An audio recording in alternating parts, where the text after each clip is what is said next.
నమస్కారం అండి. మనం ఇప్పుడు ఎద్దనపూడి సులోచన రాణి గారు రచించిన 'ప్రేమ సింహాసనం' అనే నవలలోని ముగింపు భాగాన్ని విందామా? విమల భర్త కేసు గెలిచాడు. స్వప్న తోటివారు విడుదలయ్యారు. నాగమ్మ ఆనందానికి అంతు లేదు. నాగమ్మ స్వప్నను తీసుకువెళ్ళడానికి వచ్చింది. స్వప్న జైలు తలుపులు దాటి బయటకొచ్చేసరికి అక్కడ కారు ఆగి ఉంది. అహల్యమ్మ గారు నిలబడి ఉంది. ఆవిడ బాబుని ఎత్తుకుని ఉంది. స్వప్నను చూడగానే బాబు అమ్మా అంటూ ఆవిడ చేతుల్లోంచి జారి దిగి పరిగెత్తుకొచ్చాడు. స్వప్న బాబుని ఎత్తుకుని గుండెలకు అదుముకుంది. స్వప్న కళ్ళల్లో నుంచి నీళ్లు ఉబికి రెప్పలు దాటి బయటికి రావాలని ప్రయత్నిస్తున్నాయి. బాబు అహల్యమ్మ గారిని చూపిస్తూ అన్నాడు, అమ్మా, ఇదిగో నాయనమ్మ, అక్కడ మనకి పెద్ద ఇల్లుంది, నాన్నున్నాడు, కారుంది. బుజ్జమ్మ, నువ్వు నువ్వు ఇంత పెద్దింటి కోడలువని నాకు చెప్పనే లేదు. మీ ఆయన్ని మీ ఇంటిని చూడగానే నా కళ్ళు గిర్రున తిరిగిపోయినాయి అంది నాగమ్మ. స్వప్న మాట్లాడలేదు. అహల్యమ్మగారు దగ్గరగా వచ్చింది. స్వప్న, ఇంటికి వెళదాంరా అంది. స్వప్న నిశ్చేష్టురాలైనట్టుగా చూసింది. నిన్ను తీసుకువెళ్ళడానికే నేను వచ్చాను. స్వప్న తలదించుకుంది. అహల్యమ్మగారు స్వప్న తల మీద చెయ్యి వేసింది. స్వప్న, నువ్వు మా నుంచి దూరమైన తర్వాత కానీ మేం పోగొట్టుకున్నదేమిటో తెలియలేదు. నా అపోహ, గుడ్డి నమ్మకం మూలంగానే నువ్వు సుధీర్ ఎన్నో బాధలు పడ్డారు. నా మూలంగానే నువ్వు సుధీర్కి దూరం అయ్యావు. మళ్ళీ నా మూలంగానే నువ్వు వాడికి దగ్గర అవ్వాలి. నా మూలంగానే నువ్వు ఇంటి నుంచి వెళ్ళిపోయావు. అందుకే మళ్ళీ నేనే స్వయంగా నిన్ను ఇంటికి తీసుకువెళ్ళి నేను చేసిన తప్పుకి ప్రాయశ్చిత్తం చేసుకోదలిచాను. అందుకే సుధీర్ని నేను రానీయలేదు, నేనే వచ్చాను. రామ్మా, ఇంటికి వెళదాం. క్షమించండి, నేను రాలేను అస్పష్టంగా అంది. ఆవిడ చకితురాలైంది. రాలేవు? ఎందుకని? ఆ ఇంటికొచ్చే అర్హత నాకు లేదు. స్వప్న, నేను మనసు విప్పి నిర్మలంగా నిస్సంకోచంగా నా తప్పును అంగీకరించాను. స్వప్న చప్పున చేతులు జోడించింది. వద్దొద్దు, దయించి అలా అనకండి. నా ఉద్దేశం అది కానే కాదు. నీ మనసులో అయిన గాయం మానలేదు. ఇన్నాళ్ళు నువ్వు దూరంగా ఉండి అనేక బాధలు పడుండొచ్చు. దానికి నేనే కారణమని అనుకుని ఉండవచ్చు.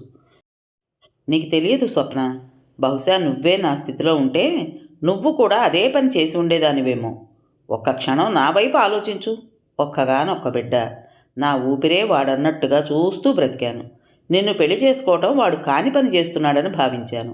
వంశగౌరవం వాడి పెళ్లి మీద చాలా ఆధారపడి ఉందని భావించాను.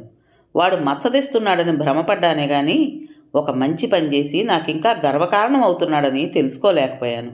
స్వప్న, ఇంటికి వెళ్ళిన తర్వాత ఇంకా వివరంగా అంతా చెప్తాను. రా, కారు ఎక్కు. రాను అంది స్వప్న. అహల్యమ్మగారు చకితురాలైంది. నీ అభిప్రాయం మార్చుకోవా? నేను అశక్తురాల్ని. ఆ జవాబు మెల్లని స్వరంతో వినయంగానే చెప్పినట్టున్నా స్థిరంగా ఉంది. స్వప్న నాగమ్మ వైపు తిరిగింది. ఇంటికి వెళదామా అక్క? ఇదంతా వింటున్న నాగమ్మ అనునయంగా అంది, బుజ్జి, పెద్దామె చెబుతున్నారు, ఎంతైనా మీరు మీరు ఒకటి. నువ్వు ఆమె గారితో వెళ్ళు. ఇంటికి వెళదామక్క, అదిగో ఆ రిక్షాని పిలు అంటూ తనే అటు వెళుతున్న రిక్షాని పిలిచింది. రిక్షా వచ్చింది. నాగమ్మ భయంగా మొహమాటంగా అహల్యమ్మ గారి వైపు చూసింది. పదక్క వెళదాం. స్వప్న రిక్షా ఎక్కింది. నాగమ్మ కూడా ఎక్కింది. రిక్షా కదిలింది. స్వప్న వెళుతున్నానని కూడా చెప్పలేదు. కనీసం వెనక్కి తిరిగి కూడా చూడలేదు. నువ్వు చేసిన పని నాకేమో నచ్చలేదు బుజ్జి అంది నాగమ్మ మందలింపుగా. నేను చాలా దురదృష్టవంతురాలినక్క. స్వప్న హఠాత్తుగా ఏడ్చేసింది. స్వప్న ఎక్కిన రిక్షా చూస్తుండగానే దూరమైంది. అహల్యమ్మ గారి ముఖం కాలిన కాగితంలా అయింది. ఆవిడ ఓడిపోయిన మహారాణిలా ఉంది. మెల్లగా వచ్చి కారెక్కింది. స్వప్న, నీ నిర్ణయమే చాలా తప్పు. అహల్యమ్మగారు అన్న మాటలో విపరీతమైంది ఏమీ లేదు. సుధీర్ ఇంకో స్త్రీ నీడ కూడా తన జీవితంలో పడనీయడు. అహల్యమ్మగారి మాట నువ్వు మన్నించడమే మంచిదని నా అభిప్రాయం కూడా అన్నారు డాక్టర్ గారు. మీకు తెలియదు డాక్టర్, మీకు తెలియదు అస్పష్టంగా అంది స్వప్న. జైలు నుంచి విడుదలైన తర్వాత స్వప్న బాబుని తీసుకుని సరాసరి పల్లెటూరు వెళ్ళిపోదామని పట్టుబట్టింది కానీ నాగమ్మ వినలేదు. పెద్దవారైన డాక్టర్ గారికి కనిపించకుండా వెళ్ళడం మర్యాద కాదంది. ఆయన జోక్యం చేసుకుని ఇంకో లాయర్ని పెట్టి డబ్బు ఖర్చు పెట్టకపోయినట్టయితే స్వప్నకి విడుదల లభించేది కాదు. స్వప్న ఆయనకి ఎంతో రుణపడి ఉంది. ఒక విధంగా నాగమ్మ బలవంతం మీదనే స్వప్న డాక్టర్ గారింటికి వచ్చింది. డాక్టర్ గారు ఆ పూట ఉండమని చెప్పారు. మధ్యాహ్నం సుధీర్ టైపిస్టు శంకు ఒక ఉత్తరం తెచ్చి డాక్టర్ గారికి ఇచ్చాడు. అది అహల్యమ్మ గారు రాసిన ఉత్తరం. అందులో ఇలా ఉంది. డాక్టర్ గారికి, స్వప్నని ఇంటికి తీసుకురావాలని నేనెంతో ప్రయత్నించాను, కానీ స్వప్న నన్ను క్షమించలేదు. ఆనాడు నేను తెలియక అహంతో చేసిన పనికి ఈనాడు శిక్ష పొందుతున్నాను. నేను చేసింది పొరపాటే కావచ్చు. పరిస్థితులు ఏవైనా పొరపాటే. స్వప్న నన్ను క్షమించకపోయినా పర్వాలేదు. కానీ కానీ నేను చేసిన తప్పుకి సుధీర్కి శిక్ష పడుతోంది. సుధీర్కి ఆ పిల్లంటే ఎంత ప్రాణమో మీకు తెలుసు.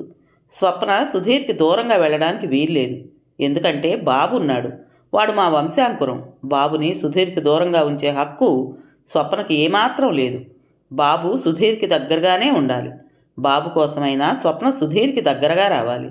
స్వప్న నన్ను క్షమించలేనట్టయితే నేను దూరంగా ఉండడానికి సిద్ధంగా ఉన్నాను. దయించి బాబును మాత్రం సుధీర్కి దూరం చేయొద్దని చెప్పండి. సుధీర్ ఇప్పటికే శాపగ్రస్తుల్లా బ్రతుకుతున్నాడు. వాడి జీవితంలో ఈ 3-4 ఏళ్ల నుంచి కటిక చీకటి తప్ప ఏమీ లేదు. బాబు వెలుగులా వచ్చాడు. వాడి ఆనందాన్ని కొల్లగొట్టొద్దని చెప్పండి. అహల్య. డాక్టర్ గారు ఆ ఉత్తరం చదివి స్వప్న చేతికిచ్చారు.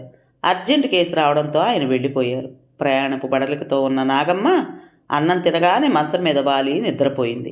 బాబు కూడా నిద్రపోయాడు. స్వప్న ఉత్తరం పట్టుకుని మంచం మీద కూర్చునుంది. స్వప్న దృష్టి నిద్రపోతున్న బాబు ముఖం మీద నిలిచింది. మాటిమాటికి అహల్యమ్మగారి మాటలే గుర్తుకొస్తున్నాయి. వాడు మా వంశాంకురం.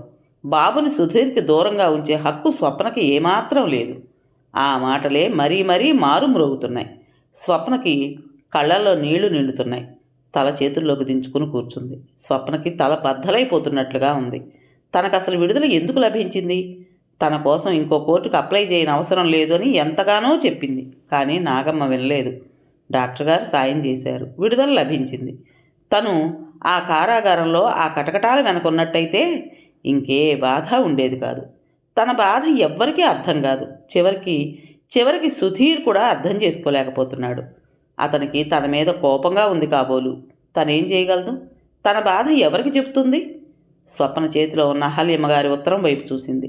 ఆవిడ ఎంత అమాయకురాలు! ఇంటికి రాననంటే ఆవిడ్ని క్షమించలేదని అనుకుంటోంది.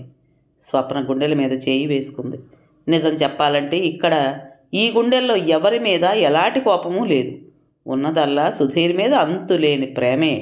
మనం ఎవరినైనా ప్రేమిస్తే ఆ వ్యక్తికి మనం ఏమివ్వాలి? ఆనందం, సుఖం. కానీ తన వల్ల సుధీర్కి ఏం లభించాయి? బాధ, అవమానం, హేళన. అతన్ని వాటి నుంచి తప్పించాలనే కావాలనే తను దూరంగా వచ్చేసింది. తను దూరంగా వచ్చేస్తే అతను వేరే పెళ్లి చేసుకుంటాడని ఆశపడింది. తనతో గడిపిన జీవితం ఒక కలలా మర్చిపోతాడని భావించింది. అనుకున్నట్లుగా జరిగేదేమో కానీ ఇక్కడ కూడా అదృష్టం తనని వంచింది. మళ్ళీ అనుకోకుండా అతని జీవితంలో తారసపడింది. మానిపోతున్న గాయాన్ని రేపినట్టయింది. అతని భార్యగా ఇంటికి రావాలిట. ఎలా చెప్తారు? ఇప్పుడు ఇంత జరిగాక తన పేరు నిండా అపఖ్యాతి అనే బురద పూసుకుని, భగవంతుడా, ఇదెక్కడి పరీక్ష? అతనికి తనకి మధ్యనున్న ఈ అగాధం ఈ జన్మకు పోడదా? అతని వంశం, అతని పేరు ప్రతిష్టలు ఎక్కడా? జీవితంలో అధపాతాళానికి జారిన తనెక్కడా? గౌరవం, అగౌరవం రెండూ ఎక్కడైనా ఒకే త్రాసులో తూగుతాయా? ఒకే కంచంలో భోజనం చేయగలవా? ఈ మాట డాక్టర్ గారికి కూడా అర్థం కాదా? నువ్వు సుధీర్ దగ్గరికి వెళ్ళడం న్యాయం అంటారు. న్యాయం ఒకే మాట. వీళ్ళందరూ అతని జీవితం గురించి ఆలోచిస్తున్నారు. తను అతని మనసు గురించి ఆలోచిస్తోంది. అతని ప్రక్కన నిలబడే అర్హత తనకి లేనే లేదు. తనని ప్రేమిస్తున్నాడు కదా అని మాలిన్యంతో కూడిన జీవితం అతనికి అంటగట్టడమేనా? స్వప్నకి ఏడుపు వచ్చేసింది. సుధీర్ అంటే ఏమిటో తనకు తెలుసు. తనని ఎంతగా ప్రేమించాడో కూడా బాగా తెలుసు. అందుకే అతనికి ఎదురుగా వెళ్ళలేదు తను. ఈ బాధ ఎవరికీ అర్థం కాదు. వాళ్ళ మీద కోపం అనుకుంటారు. తను అతని భార్యగా వెళితే ఏమవుతుంది? సుధీర్ ఆదరించవచ్చు. అతని కోసం అతని తల్లి అభిమానించవచ్చు. కానీ ఈ లోకం ఈటెల్లాంటి మాటలతో అతన్ని చీల్చేస్తుంది. అతని జీవితం మళ్ళా నరకమవుతుంది. మళ్ళీ చరివిత చరణం అవుతుంది. భగవాన్, వద్దొద్దు. స్వప్న గుప్పెట బిగిస్తూ అనుకుంది. డాక్టర్ గారి ఇంటికి వచ్చేసరికి స్వప్న లేదు. స్వప్న, నాగమ్మ ఇద్దరు ఊరికి వెళ్ళిపోయారని తులసి చెప్పింది. డాక్టర్ గారికి ఇవ్వమని ఉత్తరం ఇచ్చిందంటూ అందించింది. అందులో ఇలా ఉంది. డాక్టర్ గారికి స్వప్న నమస్కరించి వ్రాయినది. నేను చెప్పకుండా వెళ్ళిపోతున్నానని మీరు అన్యదా భావించవద్దు. అహల్యమ్మగారు రాసిన ఉత్తరం చదివాను. బాగా ఆలోచించాను. ఆమె అన్నది నిజమే. బాబు వాళ్ళ వంశాంకురం. వాణ్ణి వాళ్లకు దూరం చేసే హక్కు నాకు లేదనే నమ్ముతున్నాను. వాళ్ళ సొమ్ముని వాళ్ళకు వదిలి వెళ్తున్నాను. బాబు లేకపోతే నా జీవితానికి ఆలంబన, వెలుగు లేనే లేవు. సుధీర్ మరో పెళ్లి చేసుకుంటే బాబుని నేను తీసుకోవచ్చు. కానీ ఆయన నాకు ఆ మార్గం కూడా లేకుండా చేశారు. నేను వెళ్ళిపోతున్నాను. దయుంచి నా కోసం వెతకవద్దు, ప్రయత్నం చేయవద్దు. మీకు నా ఆఖరి నమస్కారం. స్వప్న. తులసి, ఎప్పుడు వెళ్ళారు వీళ్ళు? డాక్టర్ గారు అరిచినట్టుగా అన్నారు. నాకు అసలు తెలీదయ్యా అంది తులసి భయంగా. మమ్మీ ఏది? బాబు ఏడుస్తూ అడిగాడు. డాక్టర్ గారు ఆ సాయంత్రం బాబుని తీసుకొచ్చి సుధీర్కి అప్పచెప్పారు. స్వప్న వ్రాసిన ఉత్తరం ఇచ్చారు. సుధీర్, స్వప్న ఇంత మూర్ఖురాలు అనుకోలేదు అన్నారు. ఆ ఉత్తరం చదవగానే సుధీర్ ముఖం వెలవెలా పోయింది. స్వప్న మనసు ఏమిటో అతనికి అర్థం కావడం లేదు. ఎందుకు నన్ను ఇలా తిరస్కరిస్తోంది? నేనేం తప్పు చేశాను? అతని మనసు ఆక్రోశంగా అనిపిస్తోంది. స్వప్నని బాబుని తీసుకురావడానికి అతను బయలుదేరబోతున్నాడు. ఇంతలో డాక్టర్ గారి కారు వచ్చి ఇంటి ముందు ఆగింది. కారులో నుంచి బాబుని ఎత్తుకుని డాక్టర్ గారు దిగుతుంటే అతని గుండె ఒక్క క్షణం లయ తప్పినట్టయింది. స్వప్న వచ్చిందా? అతని ముఖంలోకి రక్తం పొంగులా వచ్చింది. కానీ స్వప్న రాలేదు. బాబుని ఎత్తుకుని డాక్టర్ గారే లోపలికి వచ్చారు. స్వప్న ఎలా వస్తుంది? నేనే వెళ్ళి తీసుకురావాలి కానీ అనుకున్నాడు. కానీ డాక్టర్ గారు వచ్చి బాబుని అందిస్తూ ఉత్తరం ఇవ్వగానే అతను నిర్విణ్ణుడయ్యాడు.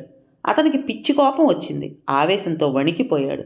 ఆ క్షణంలో వెళ్ళి స్వప్న ఎక్కడుందో వెతికి పట్టుకుని ఆ చెంప ఈ చెంప వాయించాలనిపించింది.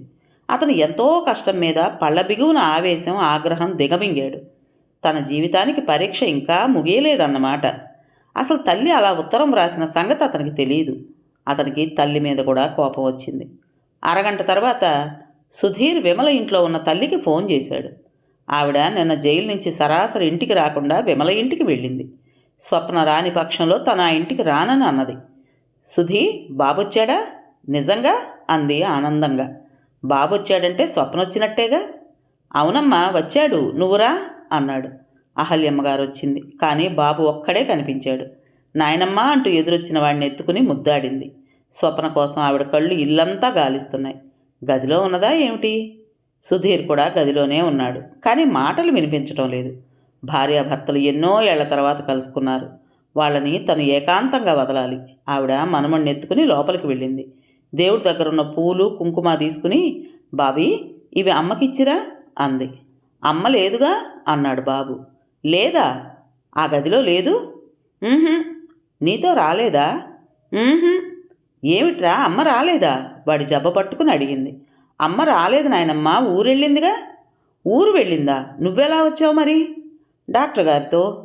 ఆవిడ మనమణ్ణి ఎత్తుకుని గబగబా సుధీర్ గదిలోకి వెళ్ళింది. అక్కడ సుధీర్ వాలు కుర్చీలో పడుకుని ఉన్నాడు. సిగరెట్ కాలుస్తూ ఒంటరిగా ఆలోచనగా పరధ్యాసగా ఉన్నాడు. అక్కడ స్వప్న లేదు. సుధీ, స్వప్న లేదా? రాలేదు. ఎందుకని? తెలీదు. మరి బాబు? ఆవిడ సందేహంగా అడిగింది. మనకు అప్పచెప్పేసింది. మన వంశాంకురంగా వాణ్ణి దగ్గరుంచుకునే హక్కు స్వప్నకెక్కడిది? అతని మాటలు పదునుగా ఉన్నాయి. హారి భగవంతుడా! అహల్యమ్మగారి పెదవులు అస్పష్టంగా పలికినాయి. ఇదా తను ఆశించింది? స్వప్న లేని బాబునా తను కోరింది? ఇదేనా వాళ్ళు తనను అర్థం చేసుకుంటున్నది? ఈ చిన్నవాళ్ళకి వాళ్ళ దృష్టి తప్ప పెద్దవారి మనసు అర్థం కాదా ఏమిటి? ఆవిడ కొడుకు వైపు భయంగా చూసింది. అతని ముఖం ఆవిడ ఏం జరుగుతుందని భయపడిందో సరిగ్గా అలాగే ఉంది. ఆ రోజు ఉదయం నుంచి ఒకటే వర్షం ఎడాపెడా కొడుతోంది. పల్లెటూరులో స్వప్న మంచం మీద ప్రాణం లేని దానిలా పడుకునుంది. ఈ ఊరొచ్చి 2 రోజులైంది. స్వప్నకు వచ్చేటప్పుడే రైల్లో చలి జ్వరం ప్రారంభమైనాయి. ఈ ఊరు వచ్చిన తర్వాత జ్వరం ఇంకా ఎక్కువైంది. నిద్రలో ఏమిటేమిటో మాట్లాడుతుంది, ఏడుస్తుంది. నాగమ్మకి కాళ్ళు చేతులు ఆడటం లేదు. డాక్టర్ గారిని పిలిపించి చూపించింది. 2 రోజులకు జ్వరం తగ్గుతుందని అన్నాడు. భయపడాల్సిందేమీ లేదని అన్నాడు. ఈ పూట కాస్త తగ్గింది. ఆ కలవరింతలు లేచి కూర్చోటాలు లేవు. స్వప్నను చూస్తుంటే నాగమ్మకి ఎలాగో ఉంది. ఇదివరకులా కసిరినట్టు మాట్లాడలేకపోతోంది. గొప్పింటి పిల్ల, దొరబాబు లాంటి మొగుడు. వాళ్ళను వదిలి ఇలా అనాథగా దూరంగా ఉండాల్సి రావడం ఎంత దురదృష్టం. ఈ ఊరు రాగానే స్వప్న నాగమ్మొళ్ళో తలపెట్టుకుని తన దురదృష్ట జీవితం మొదటి నుంచి అంతా వినిపించింది. అయ్యయ్యో బుజ్జి, తెలియక నేనెన్ని మాటలన్నాను. నువ్వింత గొప్పవాళ్ల పిల్లవని తెలియదు నాకు అంది. అక్క, గొప్పతనం డబ్బును బట్టి రాదు, మనసును బట్టి వస్తుంది. నాకు నువ్వెంతో మేలు చేసావు. నీ అండే లేకపోయినట్లయితే నేను బాబు ఎక్కడుండేవాళ్ళమో, ఎన్ని బాధలు పడాల్సి వచ్చేది అంది. నా మొహంలా ఉంది బుజ్జి, నేను నీకేం సాయం చేశాను? ఇప్పుడు మాత్రం నువ్వు బాధలు పడలేదా? బంగారం లాంటి మొగుడిని పెట్టుకుని ఈ సీతమ్మవారి బ్రతికేమిటి చెప్పు అంది. నీకు తెలియదక్క, ఒక రకంగా ఆలోచిస్తే ఇది నాకు బాధ కానే కాదు. నా మనసులో ఉన్న బాధని దేవుడు కూడా తీర్చలేడు. నువ్వు అట్లా అనుకోవడం నాకేం నచ్చలేదు బుజ్జి. నీ మీద ఆ బాబుకి ఎంత ఇష్టమో చూడు. మనం అనుకున్నాం డాక్టర్ గారు ప్లీడర్ని పెట్టి కేసు గెలిపించారని. అసలు అదంతా చేసింది ఆ సుధీర్ బాబేనట. నీ మీద ఎంత ప్రేమ లేకపోతే అలా చేస్తాడు. నువ్వే అతన్ని చాలా బాధ పెడుతున్నావు. పాపం మీ అత్తగారు వచ్చి ఇంటికి రమ్మనమని అంత బ్రతిమలాడిందే, నువ్వు వెళ్ళావా? వెళ్ళకపోవడం చాలా తప్పు బుజ్జి, చాలా తప్పు. నేను చదువుకున్న దాన్ని కాదు, అయినా సరే లోకానుభవం బట్టి కొన్ని సంగతులు మాకు తెలుస్తాయి కదా. మనల్ని బాగా చూసేవాళ్ళని, మన మీద ప్రాణం పెట్టుకుని బ్రతికేవాళ్ళని మనం బాధ పెట్టకూడదు. మన వాళ్ళు మనకు తోడుగా ఉంటే ఈ లోకం మాట మనకెందుకు అంట. నువ్వు ఇలా బాబుని అక్కడ వదిలేసి రావడం తప్పున్నారా? ఆయనకే మగమహారాజు, ప్రాణం విసిగి రేపు రెండో పెళ్లి చేసుకుంటాడనుకో, అప్పుడు నీ గతి ఏమిటి? అలా జరగాలే గాని అంతకంటే సంతోషం నాకు ఇంకేమీ ఉండదక్క. ఏమో తల్లి, నీ మాటలే నాకు అర్థం కావు. నువ్వు మా అందరి ఆడాళ్ళలాంటి దానివి కావు. నాగమ్మ అక్కడి నుంచి వెళ్ళిపోయింది. నాగమ్మ కాఫీ తెచ్చిస్తుంటే స్వప్న ఆమె చెయ్యి పట్టుకుంటూ దీనంగా అంది, అక్క విసుక్కోకు, నాకు కాస్త నయమవగానే ఇక్కడి నుంచి వెళ్ళిపోతాను. నాగమ్మ విచలితురాలైంది. ఏంటి బుజ్జి, ఏంటి నువ్వనేది? నువ్విక్కడ ఉండిపోతావని నేను భయపడుతున్నానా, ఏడుస్తున్నానా? లక్షణంగా కాపురం చేసుకోవాల్సిన దానివి ఇట్లా అయిపోయావే అని నేను బాధపడుతుంటే చెప్తున్నానుగా, నీకు మనుషుల్ని అర్థం చేసుకునే తత్వం లేనే లేదు, అంతే అంటుండగానే నాగమ్మ కళ్ళల్లో నీళ్లు తిరిగినాయి. నీకు నిజంగా కష్టం వస్తే నేను గుండెల్లో పెట్టుకుని దాచుకుంటాను. కానీ నువ్వు పడుతున్న కష్టం ఉందే, ఇది చేతులారా తెచ్చుకున్న కష్టం. ఇది నువ్వు చేతులారా చేసుకున్నది. నాకు అట్లాగే కనిపిస్తోంది మరి అంటూ వెళ్ళిపోయింది. స్వప్న పడుకుంది. చెప్పలేనంత నీరసంగా ఉంది. తను చేసింది కరెక్టే. తను చేసిన న్యాయం ఏమిటో ఈ లోకానికి తెలియదు. అర్థంగానే కాదు, ఈ లోకానికి కళ్ళకు కనిపించేదే మాట్లాడుతుంది. మనిషిని అర్థం చేసుకునే శక్తి ఈ లోకానికి లేదు. నాగమ్మకు తను చేసిన పని నచ్చలేదు. తన బాధ ఏమిటో నాగమ్మకు అర్థం కాదు. భగవంతుడా, ఎప్పటికీ జీవితం పరిసమాప్తిగాను. తను త్వరలో ఇక్కడి నుంచి వెళ్ళిపోవాలి. ఎక్కడికి వెళ్ళాలి? అంతా చీకటి, కటిక చీకటి. ఆత్మహత్య మహాపాపం అంటారు. ఈ బాధ భరించే కంటే ఆ పాపం చేయటమే నయమనిపిస్తుంది. బాబు సరైన చోటుకే చేరుకున్నాడు. తను వాణ్ణి పెంచినా సుధీర్ అంత బాగా పెంచలేదని బాగా తెలుసు. బాబు భవిష్యత్తు గురించి నిశ్చింత ఏర్పడింది. వాళ్ళ సొమ్మును వాళ్ళకు అప్పగించేశాను. నా పని అయిపోయింది. ఇక నేను ఎక్కడున్నా ఏమైపోయినా పర్వాలేదు. బాబు ఎలా ఉన్నాడు? అమ్మ కావాలని ఒక్కసారి కూడా అడగడం లేదా? సుధీర్ బాగానే మురిపించగలడు. సుధీర్ గుర్తుకొస్తుంటే స్వప్నకి మనసు రోషాభిమానాలతో కస్సుమంటోంది. తను విడుదలైన తర్వాత అతను ముఖాముఖి రానే లేదు. రాకపోవడమే కరెక్టు. తామిద్దరి మధ్య మాట్లాడటానికి ఏముందని? అతనికి చెప్పకుండా వెళ్ళినందుకు తనని దోషిగా భావిస్తున్నాడేమో. స్వప్నకి ఏడుపు వస్తోంది. ప్రక్కటెముకలు కదిలిపోయేటంత ఉద్ధృతమైన వరద అది. ఇలా ఉంటే నాకు బహుశా త్వరలోనే పిచ్చెక్కిపోతుందేమో. స్వప్న ఏడవసాగింది. భగవంతుడా, నేనేం పాపం చేసుకున్నానో కదా నా జీవితం ఇంత భయంకరంగా నడుస్తోంది. స్వప్న ఏడుస్తోంది. ఒంటరిగా గదిలో మంచం మీద దిండులో తలదాచుకుని నిస్సహాయంగా హృదయ విదారకంగా ఏడుస్తోంది. మమ్మీ ఇంతలో వినిపించింది. స్వప్న ఉలిక్కి పడినట్లుగా తిరిగి చూసింది. బాబు పరిగెత్తుకొచ్చి మీద చెయ్యి వేశాడు. స్వప్న లేచి కూర్చుంది.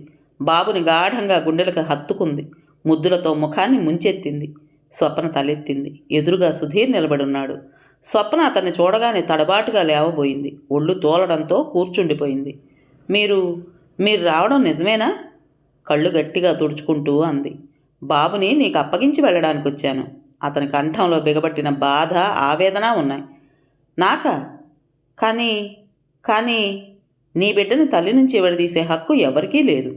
అమ్మ ఆ ఉత్తరం తెలియక వ్రాసింది. ఆవిడ చేసిన పొరపాటుని నేను సరిదిద్దదలిచాను.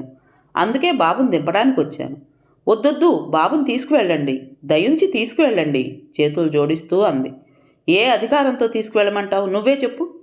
మీరు వాడి తండ్రి.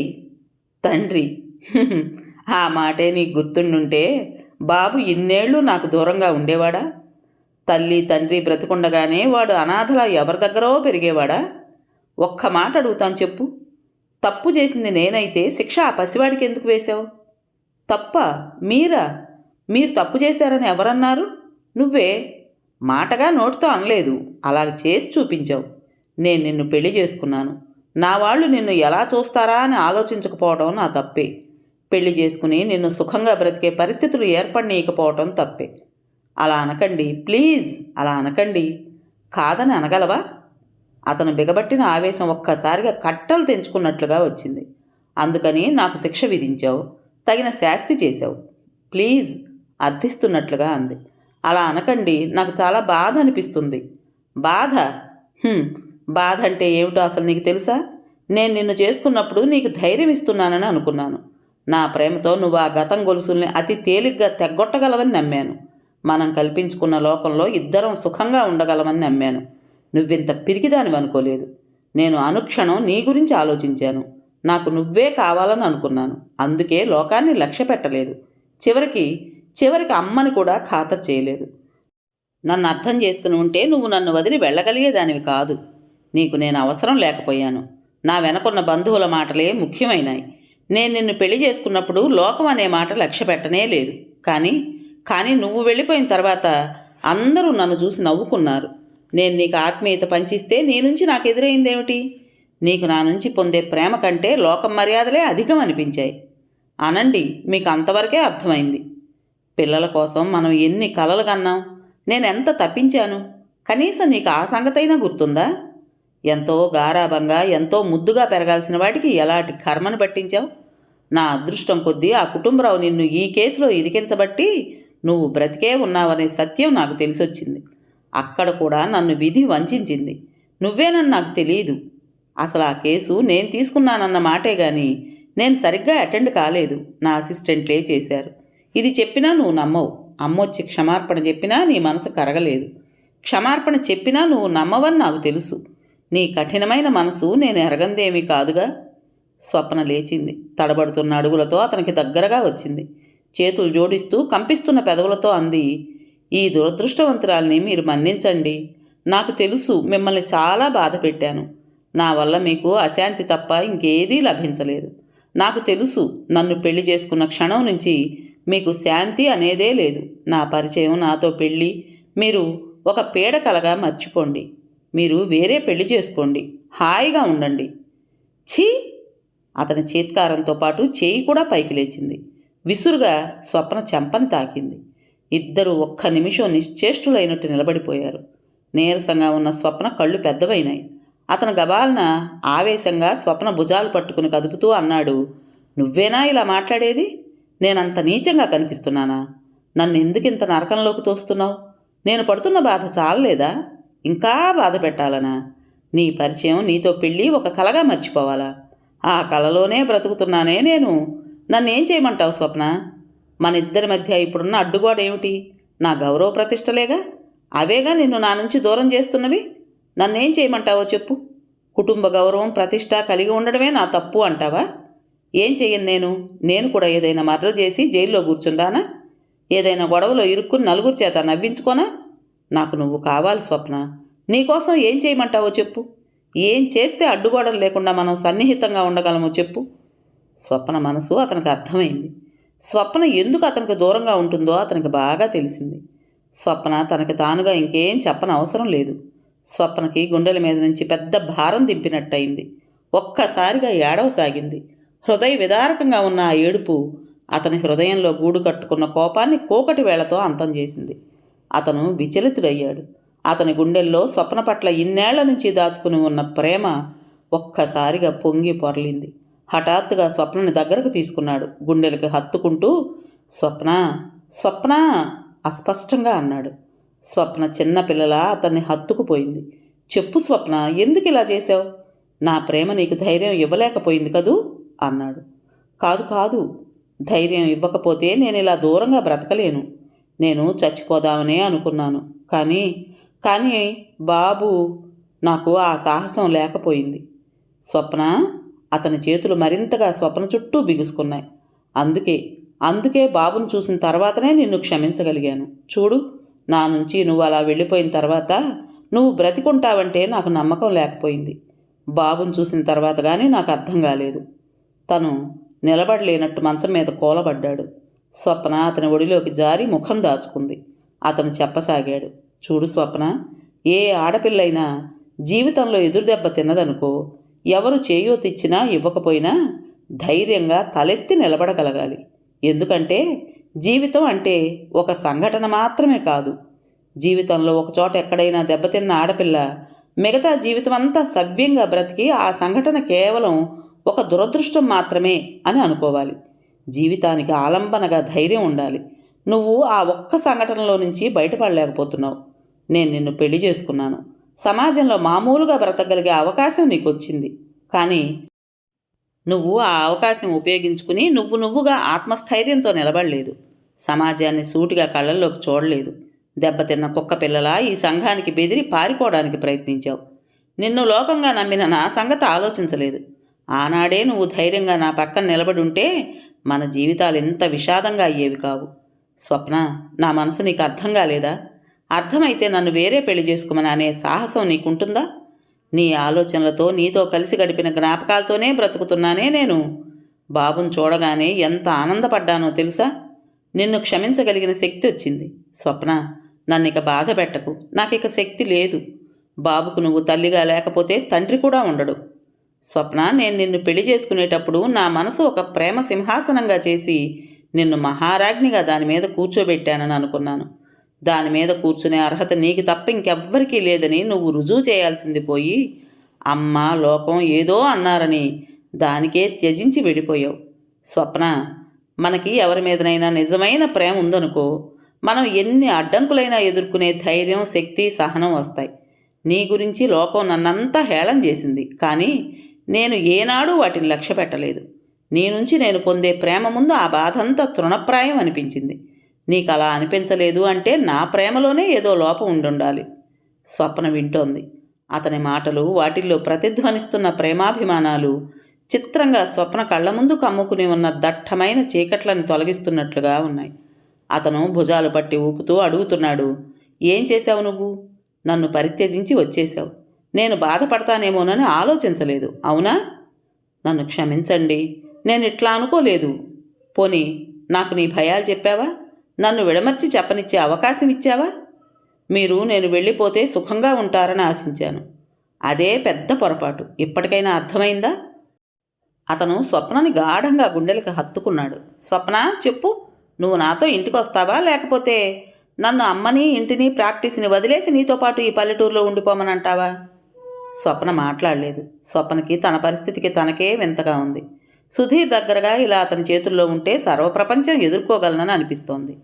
స్వప్న, బాబు సరైన పెంపకంలో ఉండాలా వద్దా? ఉండాలి. ఉండాలి అంటే నేను బాబుని పెంచాలి, అవునా? అవును. బాబుని నేను పెంచాలి అంటే నాకు నీ తోడు కావాలి. నీ తోడు లేకుండా వాణ్ణి పెంచడం నా వల్ల కాదు. నేను అవసరం లేదంటే వాణ్ణి నువ్వే అనాథ శరణాలయానికి ఇచ్చేయి. అలా అనకండి. స్వప్న, నీ మనసు నాకు అర్థమైంది. నీ భయం నాకు తెలిసింది. నాకు నువ్వు ఎందుకు దూరం అయ్యావో నేను తెలుసుకున్నాను. నీ భయాలు, నీ కల్పితాలు రాక్షసుల్లా అవి మనిద్దరి జీవితాల్ని కబళించడానికి చూసినాయి. స్వప్న, మనిషికి జీవితంలో ప్రేమ పట్ల విశ్వాసం ఉండాలి. ఆ నమ్మకం ఉంటే ఎన్ని బాధలు ఎదురైనా, తుఫానుకు గురైనా తీరం చేరగల నావ అవుతుంది జీవితం. నువ్వు నన్ను నమ్మలేదు అనే ఆలోచనే ఎంతో నరకంగా అనిపిస్తోంది.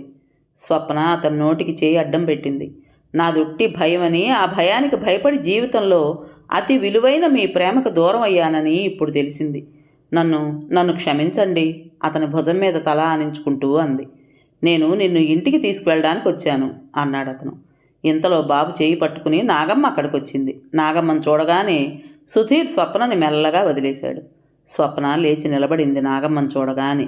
అక్క, వీరు నాకు తెలుసు, నిన్ను తీసుకువెళ్ళడానికి వచ్చారు, అవునా? బావి చెప్పాడు. అమ్మని తీసుకుని నాయనమ్మ దగ్గరికి వెళ్తాం అని. స్వప్న, నువ్వు వెళ్ళడమే సరైన పని.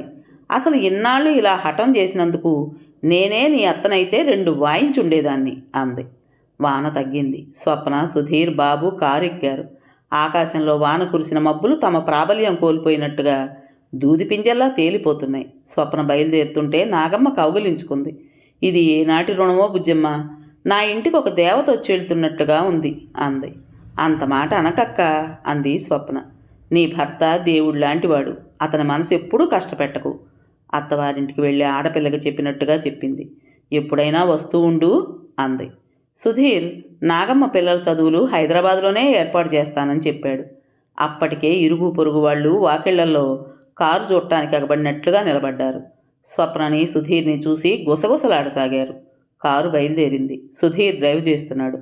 పక్కన బాబును ఒళ్ళో పెట్టుకుని స్వప్న కూర్చునుంది. ఆ ముఖం చిక్కి నీరసంగా ఉన్నా ఆ కళ్ళల్లో ఆత్మస్థైర్యం లాంటిది కనిపిస్తోంది. సుధీర్ డ్రైవ్ చేస్తూ ఎడమ చేయి స్వప్న భుజాల చుట్టూ వేశాడు. స్వప్న అతని భుజం మీద తల ఆనించింది. ఇది నిజమేనా? అస్పష్టంగా అంది. నిజం. ఈ మాట బహుశా కొన్ని నెలల పాటు నేను కూడా గుర్తు చేసుకుంటూ ఉండాలనుకుంటాను అన్నాడు. అతనికి ఇప్పుడెంతో శాంతిగా ఉంది. అతని మనసు ఇన్నేళ్లుగా పంజరం ఊచల్లా బంధించిన అశాంతి, ఆవేదన అనే ఊచలు విరగగా ఆకాశంలోకి రెక్కలు చాచుకుని ఆనంద తీరం వైపు సాగిపోతున్న రాయంచలా ఉంది. ఎన్నో రోజుల తర్వాత అతని మనసుకి నిశ్చింత, ఆనందం అనే వాటి అనుభవం మళ్లీ తెలియసాగింది. అతని ఎడమ చెయ్యి స్వప్నతల్ని ఆత్మీయంగా, అనురాగంగా నిమురుతోంది. మాటలే కరువైన మనిషిలా డ్రైవ్ చేస్తున్నాడు అతను.